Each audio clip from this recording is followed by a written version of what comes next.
I'm Christopher Taylor, and I'm here today to introduce a unique instrument that I've been playing for the past several years. It is a Steinway two-keyboard piano.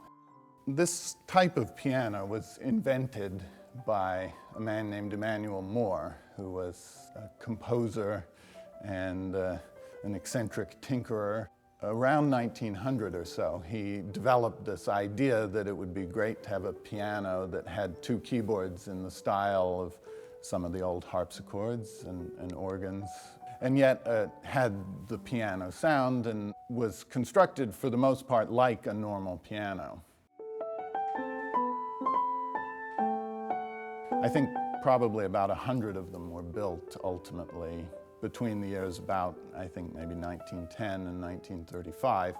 But only one was ever built by Steinway, and that is this instrument. It was built in 1929 and was commissioned by a music hall in Berlin, but it was damaged during World War II, and it ultimately made its way to New York for repairs at the Steinway factory there. And then my predecessor at the University of Wisconsin, Gunnar Johansson, got wind of the instrument's existence and managed to find a sponsor to buy it for him.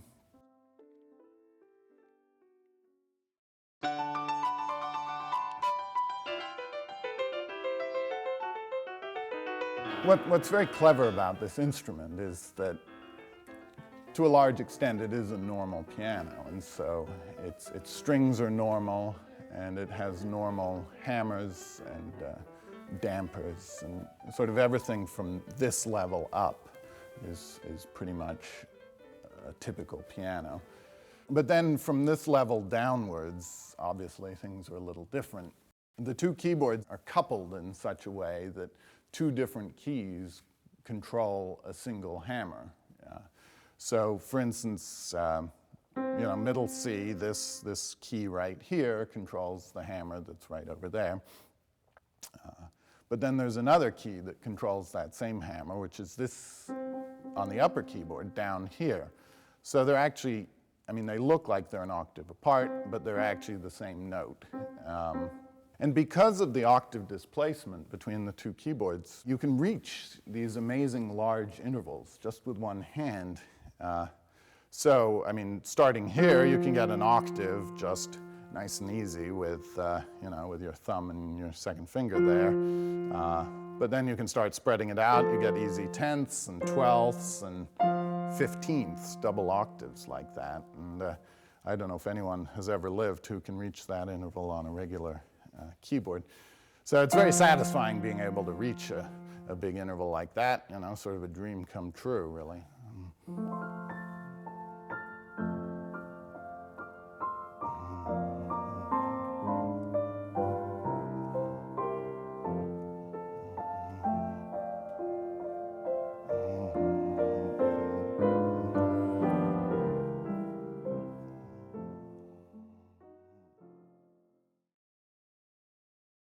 One of the special features on this instrument is the fourth pedal. A typical piano has three, but this one has a bonus pedal. The purpose of it is that it's a coupling pedal, so in effect it sort of links together the two keyboards simultaneously. Well, when you put this pedal down, you hit a single key on the lower keyboard, and you not only get the note that you would normally expect, so middle C, but then you also get the note that's an octave off to the right. It enables you to do two notes for the price of one. So I'm playing a single note, but I'm hearing an octave, and that's because both hammers are being activated by this single key. And so you can get some pretty impressive sounding effects with that, the world's easiest octaves, really. So, and if I tried to do that on a regular piano, it's a real struggle. That's no fun at all, but this is,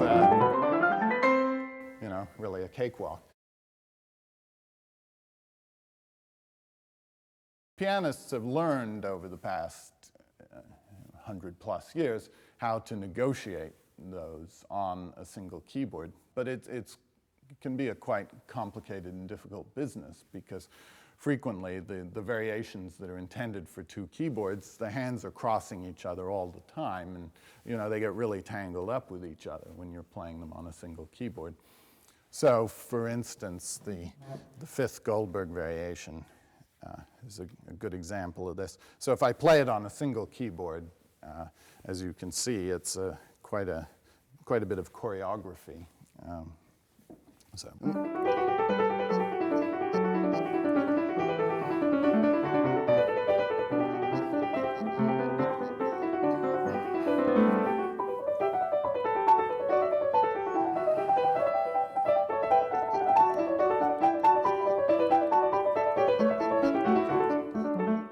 But when you do it on two keyboards, it becomes much simpler. So.